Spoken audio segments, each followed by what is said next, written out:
je te laisse te présenter. Bah, bonsoir tout le monde, April Delgadio, maire de San Andreas. Je suis honorée d'être la première invitée dans ce nouveau format qui risque d'être extrêmement drôle. Moi, je pense que c'est un format inédit et très innovant et je trouve ça incroyable. Nous, on a choisi d'interviewer Madame la maire comme première invitée dans ce nouveau format pour justement aborder toutes les questions autour des limitations de vitesse qui fait un peu débat en ce moment.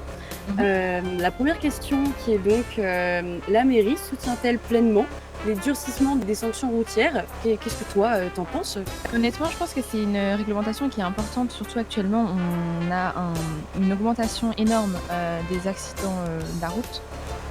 Donc, je pense que cette réglementation va permettre de diminuer tout ça, que vraiment tout le monde puisse prendre en compte que la conduite est importante, surtout en centre-ville, pas vraiment de durer là pour le moment. C'est vraiment juste le temps que ça se stabilise et que, Quoi maintenant? pour être honnête, il y a eu beaucoup de règles qui ont été mises en place. Il y a eu de nouveaux contrôles, même il y a eu une unité au SCMP spécialement pour tout ça. Il y a eu des radars, il y a eu des changements d'emplacement de radars, etc. Là, il n'y avait plus trop de solutions, honnêtement, à part imposer du coup une limitation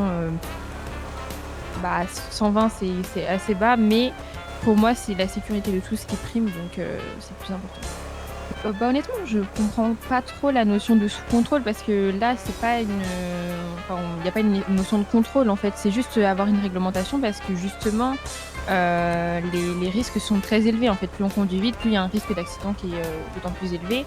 Et c'est pas la réglementation, elle ne concerne pas uniquement la vitesse, elle concerne aussi les contresens, elle concerne vraiment toute la conduite de manière générale.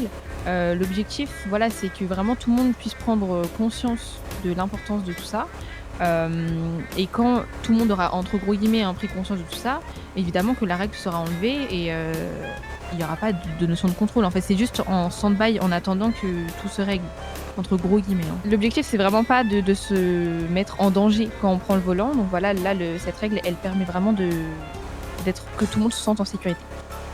Oui, pour clôturer cette petite interview sur une touche un peu plus légère, on va te proposer de faire confiance à Peter le conducteur et de faire un tour de circuit de Roxwood, voir si finalement, en effet, rouler à 120 sur un circuit, c'est cool quand même ou pas.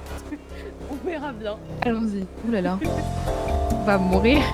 Non, non, premier degré, je le connais bien, je te promets, je fais tout le temps des tours de circuit. Ouais, je te crois pas trop. Regarde comment la voiture. Oh là là, mon dieu. Là, le virage, je viens de le prendre à 126. Et comme quoi, c'est déjà assez vite. On est déjà assez vite. Donc, je trouve que la limitation de 120, elle permet juste aux gens de prendre un peu plus leur temps. Puis le but, c'est pas de mettre en danger qui que ce soit, surtout dans des véhicules, quoi. C'est dans une locomotion, quoi, à la base. De base. T'as vu, je conduis bien. C'est vrai. T'as appris une note sur 10 du conducteur, Peter? Un petit 8, allez, parce qu'on a failli quand même mourir plusieurs fois. Même pas, arrête.